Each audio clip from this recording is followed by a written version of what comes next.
السلام عليكم ورحمة الله وبركاته. اللهم صل وسلم وبارك على سيدنا محمد. أهلا بيكم تالتة إعدادي.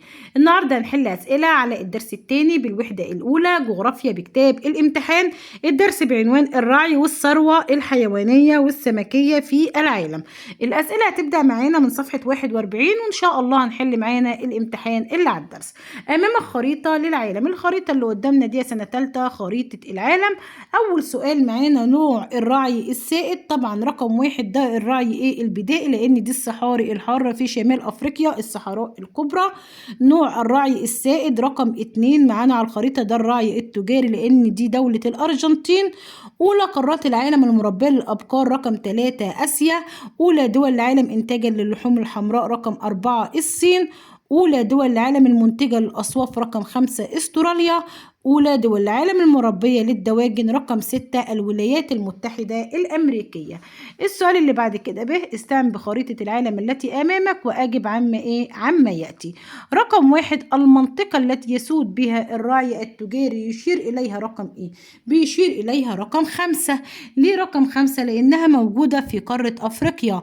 يمثل الرقم 4 بيمثل صحاري باردة يمارس بها الرعي البدائي. يمثل الرقم 6 دولة رقم 6 بيمثل دولة أندونيسيا وهي من أهم دول العالم المنتجة للأسماك. الرقم 1 يشير إلى أولى دول قارة أمريكا الشمالية إنتاجا للألبان وهي طبعا رقم 1 دي الولايات المتحدة الأمريكية. أهم دول قارة آسيا في تربية الأبقار بيمثلها رقم كام؟ بيمثلها رقم 3 وهي دولة الهند. ثاني قارات العالم في تربية الأبقار بتمثل رقم كام؟ بتمثل رقم 2 لأنها دولة أمريكا الجنوبية. يبقى ثاني قارات العالم في تربية الأبقار بتمثل رقم كام؟ بتمثل رقم 2 لأنها أمريكا الجنوبية. يمثل رقم 9 دولة الرقم 9 بيمثل دولة الصين وهي أولى دول العالم المربية للأغنام وهي دول العالم المربية للأغنام. يبقى رقم 1 اخترنا رقم 5. ليه؟ لأنها موجودة في أفريقيا. 2 اخترنا رقم 4. ليه؟ لأن يمارس بها الرعي البدائي. رقم 6 كتبنا أندونيسيا. رقم 1 الولايات المتحدة الأمريكية. اخترنا رقم 3. ليه؟ لأنها دولة الهند. دولة الهند. اخترنا رقم 2. ليه؟ في الرقم 2 معانا على الخريطة لأنها أمريكا الجنوبية. ورقم 9 طبعا معانا دولة الصين.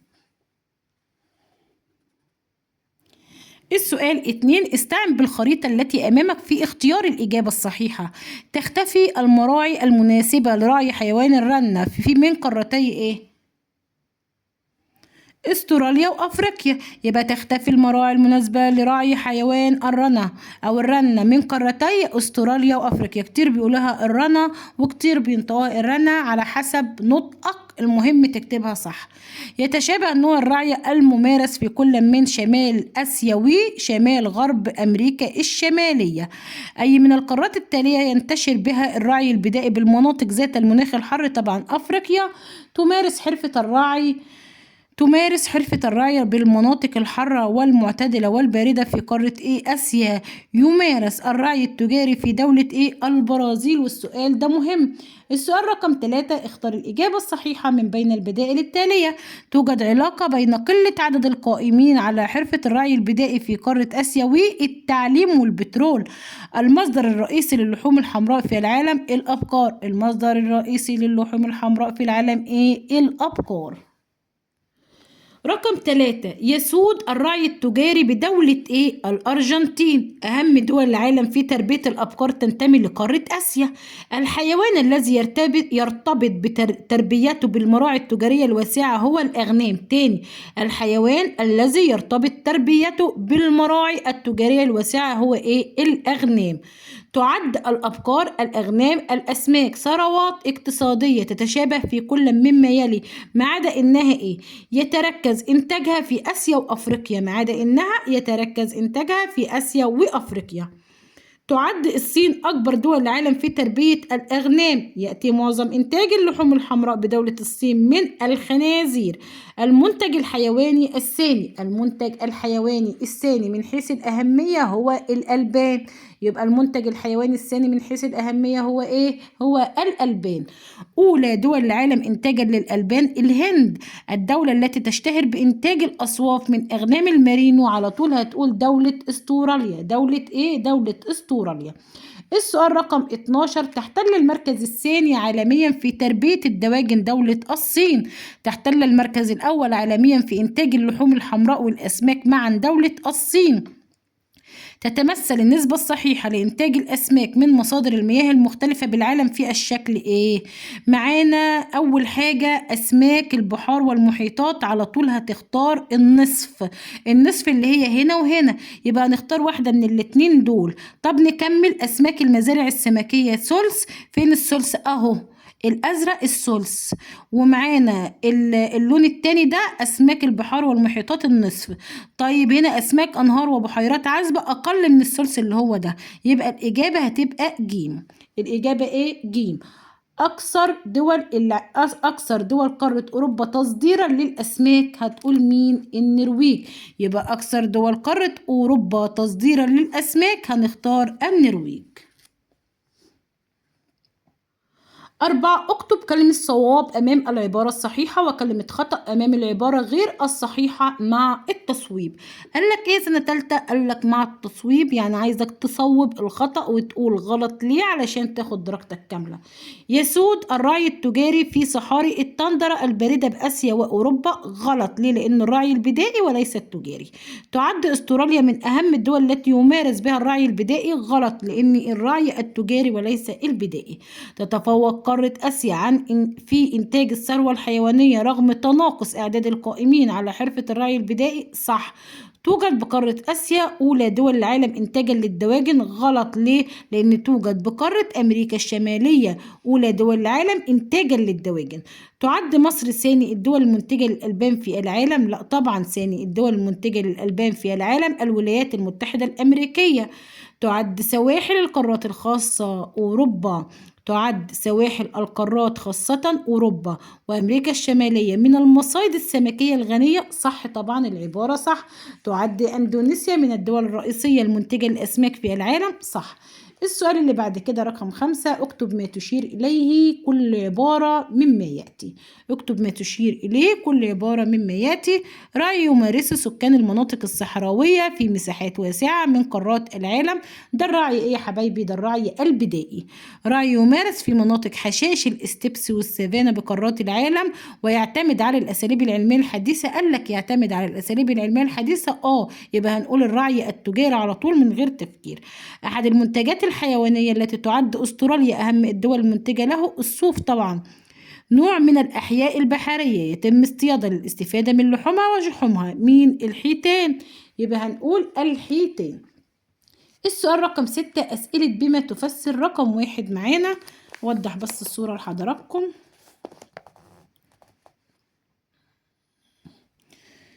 انخفاض أعداد العاملين بالرعي البدائي بقارة آسيا، هنقول بسبب انتشار التعليم بين القبائل وتغيير نشاطهم للعمل في الصناعة والزراعة والخدمات. تاني، بسبب انتشار التعليم بين القبائل وتغيير نشاطهم للعمل في إيه؟ في الصناعة والزراعة والخدمات. السؤال رقم 2، يسود الرعي التجاري في الولايات المتحدة الأمريكية والأرجنتين وأستراليا بسبب وفرة الحشائش والاعتماد على الأساليب العلمية الحديثة. أهمية الثروة الحيوانية في العالم. أهمية الثروة الحيوانية في العالم، والسؤال ده سؤال امتحانات، ركزوا معايا. هنقول لأنها تعد المصدر الرئيسي. لأنها تعد المصدر الرئيسي لإنتاج اللحوم والألبان في العالم، بجانب كونها مصدرا لكثير من المواد الخام المستخدمة في الصناعة كالجلود والصوف وغيرها. كالجلود والصوف وغيرها. حبايبي الكتاب ده صفحة 15. السؤال ده في المفكرة. ليه بجاوب من المفكرة مش من كتاب الشرح؟ علشان المفكرة الإجابات فيها مختصرة جدا، أقل بكتير جدا من كتاب الشرح. يبقى هنقول لأنها تعد المصدر الرئيسي لإنتاج اللحوم والألبان في العالم، بجانب كونها مصدرا لكثير من المواد الخام المستخدمة في الصناعة كالجلود والصوف وغيرها. 4. تحتل الصين والهند وأستراليا المراكز الأولى في تربية الأغنام بسبب توافر الحشائش حيث المراعي التجارية الواسعة. زيادة معدل الاستهلاك العالمي من اللحوم الحمراء، والسؤال ده مهم يا سنة تالتة. هنقول بسبب ارتفاع مستوى المعيشة في كثير من دول العالم. بسبب ارتفاع مستوى المعيشة في كثير من دول العالم. السؤال اللي بعد كده، رغم أن أستراليا ليست الأولى في تربية الأغنام إلا إنها الأولى في إنتاج الصوف. هنقول بسبب تربية أستراليا لأغنام المارينو المشهورة بغزارة الصوف. تاني، بسبب تربية أستراليا لإيه؟ لأغنام المارينو المشهورة بإيه؟ بغزارة الصوف. انتشار مصايد الأسماك على سواحل القارات، والسؤال ده مهم. هنقول بسبب توافر العوامل الطبيعية والبشرية التي تساعد على تطور حرف الصيد وتربية الأسماك، وتتمثل هذه العوامل في: 1. ضحالة المياه الساحلية وغناها بالمواد الغذائية. 2. التقاء التيارات البحرية الدافئة مع الباردة. 3. توافر الموانئ لرسو سفن الصيد. 4. توافر الخبرات الفنية والعلمية في صناعة المراكب وأدوات الصيد والثلاجات وغيرها. التوسع في تربية الأسماك على أسس علمية حديثة. هقول تاني، بسبب توافر العوامل الطبيعية والبشرية التي تساعد على تطور حرفة صيد وتربية الأسماك، وتتمثل هذه العوامل في: 1. ضحالة المياه الساحلية وغناها بالمواد الغذائية. التقاء التيارات البحرية الدافئة مع الباردة. توافر الموانئ لرسو سفن الصيد. توافر الخبرات الفنية والعلمية في صناعة المراكب وأدوات الصيد والثلاجات وغيرها. التوسع في تربية الأسماك على أسس علمية حديثة. 8. تحتل الصين المركز الأول في إنتاج الأسماك في العالم. هنقول لأنها تمتلك مزارع تربية الأسماك، مصايد على طول سواحل المحيط الهادي، وأنهار وبحيرات. تاني، لأنها تمتلك مزارع تربية الأسماك ومصايد على طول سواحل المحيط الهادي وأنهار وبحيرات. شهرة أندونيسيا والولايات المتحدة الأمريكية في إنتاج الأسماك بسبب تقدم وسائل الصيد وطول السواحل على البحار والمحيطات. السؤال رقم 7، حدد الأثر الناتج عن إيه؟ عن توطين البدو في شبه الجزيرة العربية وبادية الشام. هنقول أدى ذلك إلى قلة أعداد القائمين بحرفة الرعي البدائي في شبه الجزيرة العربية وبادية الشام.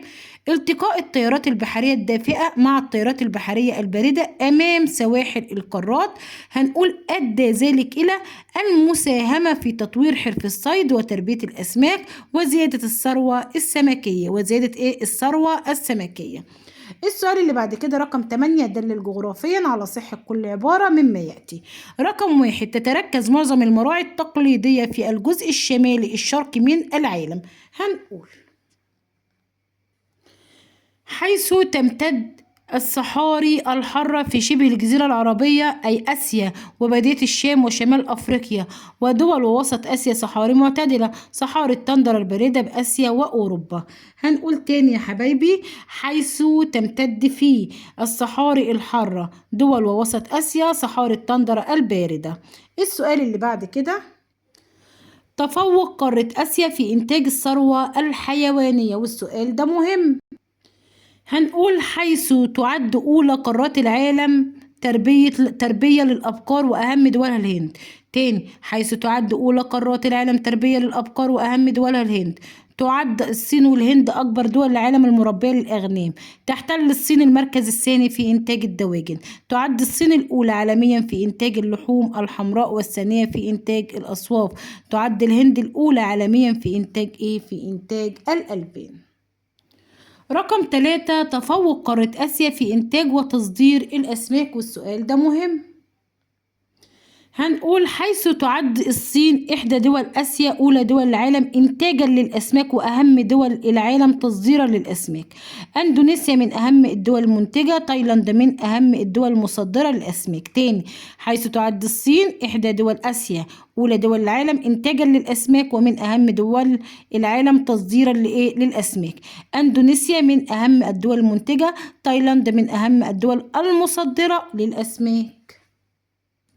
طبعا الثلاث أسئلة دول مهمين زي ما قلت لكم. 9، قارن بين الرعي البدائي والرعي التجاري من حيث المفهوم وأماكن الانتشار. المفهوم هنقول الرعي البدائي رعي يمارسه غالبا سكان المناطق الصحراوية في مساحات واسعة بقارات العالم. ده الرعي البدائي. طب الرعي التجاري من حيث المفهوم رعي يعتمد على الأساليب العلمية الحديثة لإنتاج الألبان واللحوم، حيث يرعى كل نوع من الحيوانات في مزارع خاصة به دون الاختلاط بحيوانات أخرى. كده قارنا بين الرعي البدائي والرعي التجاري من حيث المفهوم. الرعي البدائي أماكن الانتشار الصحاري الحارة كما في شبه الجزيرة العربية وبادية الشام بآسيا، شمال أفريقيا، دول وسط آسيا حيث الصحاري المعتدلة، صحاري التندر الباردة بآسيا وأوروبا حيث يرعى حيوانات الرنة وغيره. بعد كده معانا الرعي التجاري مناطق حشائش الاستبس والسافانا بقارات العالم، ويسود في الولايات المتحدة الأمريكية بأمريكا الشمالية في مناطق الحشائش القصيرة بين قوسين الحشائش القصيرة اللي هي الاستبس، والتي تعرف بالبراري، والأرجنتين بأمريكا الجنوبية وأستراليا. يبقى مناطق حشائش الاستبس والسافانا بقارات العالم، ويسود في الولايات المتحدة الأمريكية بأمريكا الشمالية في مناطق الحشائش القصيرة اللي هي الاستبس والتي تعرف بالبراري، كمان والأرجنتين بأمريكا الجنوبية وأستراليا. رقم 2 قارن بين الأغنام والأبقار من حيث الأهمية وأهم الدول المربية. هنقول الأغنام والأبقار من حيث الأهمية. الأبقار تعد المصدر الرئيسي للحوم الحمراء لغالبية سكان العالم، وتدخل بنسبة كبيرة في التجارة الدولية، بينما الأغنام من حيث الأهمية تربى من أجل لحومها وأصوافها. طيب عايز إيه تاني؟ أهم الدول المربية. طبعا الدول المربية الهند، لأن هنا آسيا وأمريكا الجنوبية دي قارات، هو عايز الدول هنقول الهند. وهنا معانا أهم الدول المربية، معانا الصين، الهند، استراليا. الصين، الهند، استراليا. 10 حدد العلاقة بين 1 انتشار التعليم بدول وسط آسيا وحرفة الرعي بها. هنقول أدى انتشار التعليم بين قبائل دول وسط آسيا إلى قلة أعداد القائمين على حرفة الرعي البدائي وتغيير نشاطهم للعمل بالصناعة. طيب 2 الجلود والصناعة في العالم. هنقول العلاقة إن تعد الجلود منتج حيواني رئيسي تقوم عليه صناعة دبغ الجلود وتصنيعها في شكل منتجات جلدية متعددة. تعد الجلود منتج حيواني رئيسي تقوم عليه صناعة دبغ الجلود وتصنيعها في شكل منتجات جلدية متعددة. 3 منتجات الدواجن والغذاء العالمي. هنقول العلاقة حيث تساهم الدواجن بمنتجاتها من اللحوم والبيض في سد حاجة سكان العالم من الغذاء. التقدم العلمي والإنتاج السمكي في العالم، والسؤال ده مهم جدا. هنقول العلاقة تظهر أهمية توافر الخبرات الفنية والعلمية الحديثة في صناعة المراكب وأدوات الصيد والثلاجات، وكذلك التوسع في تربية الأسماك على أسس علمية حديثة، مما يعمل على زيادة حجم الإنتاج السمكي في العالم. يبقى هنقول تظهر أهمية توافر الخبرات الفنية والعلمية الحديثة في صناعة المراكب وأدوات الصيد والثلاجات، وكذلك التوسع في تربية الأسماك على أسس علمية حديثة، مما يعمل على زيادة حجم الإنتاج السمكي في العالم. 11 استنتج السبب في اتساع الفجوة بين إنتاج مصر من الألبان والاستهلاك المحلي. هنقول لأن إنتاج مصر من الألبان لا يتناسب مع زيادة عدد السكان وزيادة الاستهلاك. ما تقييمك لمصداقية العبارة التالية مع ذكر السبب في الحالتين؟ تعد الصين أولى دول العالم إنتاجا للحوم الحمراء ومعظمها من لحوم الأبقار. العبارة غير صادقة، لأن الصين تعد أولى دول العالم إنتاجا للحوم الحمراء لكن معظمها من لحوم الخنازير. 3 ما مقترحاتك لزيادة إنتاج اللحوم والألبان في مصر؟ هنقول الاعتماد على الأساليب العلمية الحديثة في تربية الحيوانات مع توفير الأعلاف المناسبة. يبقى الاعتماد على الأساليب العلمية الحديثة في تربية الحيوان مع توفير الأعلاف المناسبة أو توفير الأعلاف المناسبة. السؤال رقم 14: تنتشر حرفة صيد الأسماك على سواحل القارات التي تتوافر بها العوامل الطبيعية والبشرية التي تساعد في تطور هذه الحرفة. في ضوء هذه العبارة حدد أهم مناطق انتشار مصايد الأسماك في العالم. هنقول أماكن الانتشار على سواحل القارات كما في سواحل شمال غرب أوروبا، سواحل أمريكا الجنوبية، سواحل أمريكا الشمالية، سواحل شرق وجنوب شرق آسيا. يبقى على سواحل القارات في سواحل شمال غرب أوروبا، سواحل أمريكا الجنوبية، سواحل أمريكا الشمالية، سواحل شرق وجنوب شرق آسيا. السؤال 2: صنف العوامل اللازمة لتطور حرفة صيد الأسماك إلى عوامل طبيعية وبشرية. إلى طبيعية وبشرية. هنقول العوامل الطبيعية: 1. ضحالة المياه الساحلية وغناها بالمواد الغذائية. 2. التقاء التيارات البحرية الدافئة مع الباردة. 3. توافر الموانئ لرسو سفن الصيد. 4. توافر الخبرات الفنية والعلمية في صناعة المراكب وأدوات الصيد والثلاجات وغيرها. 5. التوسع في تربية الأسماك على أسس علمية حديثة. هنا دي العوامل الطبيعية وهنا العوامل البشرية. السؤال رقم 15: أسئلة للتمييز، اختر الإجابة الصحيحة مما بين القوسين.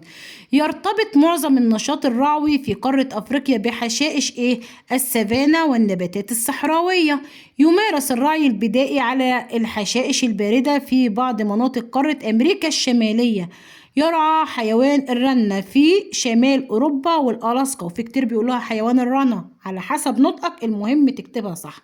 تتسم غالبية الدول العربية بانتشار المراعي التقليدية الحارة. تتشابه دولتي الولايات المتحدة الأمريكية وأستراليا في اتباع نمط في اتباع نمط الرعي التجاري، حيث التخصص في حيوان المرعى. المرعى. يرجع السبب الرئيسي في تواجد الأبقار بأعداد كبيرة في الدولة المظللة بالخريطة المقابلة. الدولة المظللة في الخريطة المقابلة دي دولة دولة الأرجنتين في أمريكا الجنوبية. يبقى هنقول توافر الحشائش المعتدلة. السؤال رقم 16: ما تقييمك لمصداقية العبارة الآتية مع ذكر السبب في الحالتين؟ يعني العبارة لو صادقة هتقول السبب، ولو غير صادقة هتقول السبب. معظم نشاط الرعي في مصر يصنف كرعي بدائي. هنقول العبارة صادقة. العبارة صادقة. السبب: بسبب وجود مساحات شاسعة من الصحاري الحارة، فقر المراعي الطبيعية بها حيث ينتشر بها النباتات الصحراوية، وعدم الاعتماد على الأساليب العلمية الحديثة واستخدام أساليب بدائية في الرعي. يبقى قلنا العبارة صادقة بسبب وجود مساحات شاسعة من الصحاري الحارة. 2. فقر المراعي الطبيعية بها حيث ينتشر بها النباتات الصحراوية. 3. عدم الاعتماد على الأساليب العلمية الحديثة واستخدام أساليب بدائية في الرعي. 17. استنتج أهم الصعوبات التي سوف تواجه عديد من الدول العربية إذا أرادت ممارسة الرعي التجاري. هنقول 1. قلة أعداد القائمين بحرفة الرعي في بعض الدول. 2. افتقاد الأساليب العلمية الحديثة وعدم توافر رؤوس الأموال ببعض الدول. 3. فقر المراعي الطبيعية بسبب الظروف المناخية السائدة. الظروف المناخية السائدة. يبقى نقول 1. قلة أعداد القائمين بحرفة الرعي في بعض الدول. 2. افتقاد الأساليب العلمية الحديثة وعدم توافر رؤوس الأموال ببعض الدول. 3. فقر المراعي الطبيعية بسبب الظروف المناخية السائدة. كده خلصنا وهنروح على الامتحان اللي على الدرس. معانا صفحة 48. أول حاجة طبعا في الامتحان سؤال الخريطة. أمامك خريطة للعالم، اكتب مدلول الأرقام الموضحة عليها. رقم 1 ده الراعي ايه؟ الراعي البدائي اللي هو التقليدي. 2 أهم الدول المربية للأغنام الميرينو. لأغنام الميرينو على طول هتقول استراليا، رقم 2 دي استراليا. ثاني الدول المنتجة للأصواف والدواجن. ثاني الدول المنتجة للأصواف والدواجن معانا رقم 3 دولة ايه؟ الصين. من أهم الدول المنتجة للأسماك رقم 4 الولايات المتحدة الأمريكية. السؤال اللي بعد كده حدد أولى الدول إنتاجا لما يأتي. الدواجن الولايات المتحدة الأمريكية. اللحوم الحمراء الصين. ماذا يحدث إذا استخدمت مصر الأساليب العلمية في الرعي؟ هنقول اللي هيحصل سوف يؤدي ذلك إلى زيادة إنتاج الثروة الحيوانية وتصدير الفائض إلى الخارج وانتشار الرعي التجاري بمصر. يبقى سوف يؤدي ذلك إلى زيادة إنتاج الثروة الحيوانية، تصدير الفائض إلى الخارج، انتشار الرعي التجاري بمصر. السؤال اللي بعد كده معانا رقم 2 اختر الإجابة الصحيحة مما بين القوسين. هنقول أول سؤال معانا أكثر قارات العالم التي ينتشر بها حرفة الرعي البدائي هما قارتي آسيا وأفريقيا. قلة عدد القائمين على حرفة الرعي في منطقة جنوب غرب آسيا بسبب استخراج البترول. أكثر دول العالم تربية للأغنام الصين. يأتي حوالي نصف إنتاج الأسماك في العالم من المياه المالحة. السؤال ب تمثل الأسماك غذاء رئيسيا لكثير من سكان العالم خاصة في المناطق الساحلية. في ضوء دراستك أجب عما يأتي. حدد العوامل البشرية اللازمة لتطور وازدهار حرفة صيد الأسماك، طبعا في صفحة 37. وحدد أهم الدول المصدرة للأسماك في العالم، برضو معانا صفحة 37. السؤال بيقول حدد العوامل البشرية التي تساعد على تطور حرفة الصيد وتربية الأسماك. عايز العوامل البشرية، هنقول إيه؟ توافر الخبرات الفنية والعلمية في صناعة المراكب وأدوات الصيد والثلاجات وغيرها، والتوسع في تربية الأسماك على أسس إيه؟ على أسس علمية حديثة. طب وإيه كمان؟ بس كده هنكتب يعني الاتنين دول بس يا مس؟ وهتكتب كده توافر الخبرات الفنية والعلمية في صناعة المراكب وأدوات الصيد والثلاجات وغيرها، والتوسع في تربية الأسماك على أسس علمية حديثة. ليه؟ لأن حدد لك في السؤال وقال لك إيه؟ بشرية، عوامل بشرية. لو كان قال لك طبيعية كنت هتكتب 1 و2 و3، أما 4 و5 دول عوامل إيه؟ بشرية. السؤال اللي بعد كده حدد أهم الدول المصدرة للأسماك في العالم. أهم الدول المصدرة للأسماك هنقول 1 الصين. 2 النرويج. 3 تايلاند. يبقى 1 معانا ايه يا حبايبي؟ 1 معانا الصين، النرويج، تايلاند. وبكده يا حبايبي نكون خلصنا حل أسئلة الدرس التاني. يا رب أكون أفدتكم حتى لو ب1%. لو كنت استفدت من الفيديو ما تنساش اللايك، لأن اللايك بيرفع الفيديو على القناة. زي ما انت استفدت هتساعد ان زميلك يستفاد. وهدف من الفيديو يا سنة تالتة انك تحل وتراجع معايا وتتأكد من إجابتك إذا كان في حاجة غلط أو صح، وترجع ايه لشرح الدرس قبل ما تحل الأسئلة. لازم تكون دخلت على فيديو الشرح، أو لو مش هتدخل على فيديو الشرح مع المدرس بتاعك طبعا لازم يشرح لك الدرس كويس وبعد كده تحل الأسئلة. ما ينفعش تحل الأسئلة من غير ما تدخل على فيديو الشرح أو تسمع الشرح من المدرس أو من خلال المدرس بتاعك. مع السلامة بناتي وأولادي الأعزاء، إن شاء الله أشوفكم على خير في فيديو جديد.